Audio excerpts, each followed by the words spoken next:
আম্মা জান আয়েশা রাদিয়াল্লাহু তাআলা আনহা-এর কোনো সন্তান ছিল না, এমনকি তিনি গর্ভবতী হয়েছিলেন এমন কোনো হাদিসও নাই।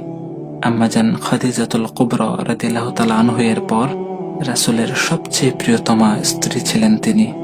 রাসূলকে সাথে নিয়ে কিংবা নিজে নিজে আল্লাহর কাছে সন্তান চেয়ে দোয়া করেছেন এমন কোনো হাদিসও নাই।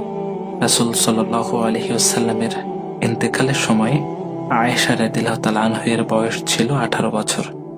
নবীজির ওফাতের পর তিনি প্রায় 48 বছর বেঁচে ছিলেন।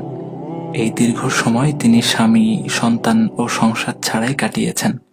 কখনো সন্তান বা সংসারের জন্য আফসোস করেছেন এমন কোনো হাদিসও নাই।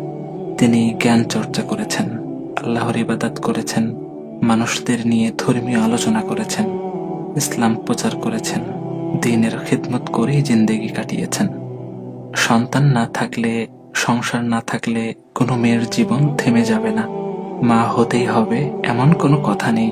যারা নিঃসন্তান, সন্তানের জন্য আফসোস করেন, আয়েশা রাদিয়াল্লাহু তাআলা আনহা-এর জিন্দেগি থেকে শিক্ষা নিয়ে ধৈর্য ধারণ করা উচিত।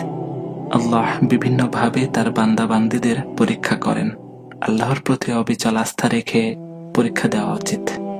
পরীক্ষায় উত্তীর্ণ হতে পারলে আল্লাহর পক্ষ থেকে অবশ্যই উত্তম পুরস্কারের ব্যবস্থা রয়েছে। সুখে থাকুক পৃথিবীর সব মা। মা হওয়ার আক্ষেপ যাদের কুড়ে কুড়ে খাচ্ছে, তাদের আল্লাহ যেন সবরে জামিল দান করেন।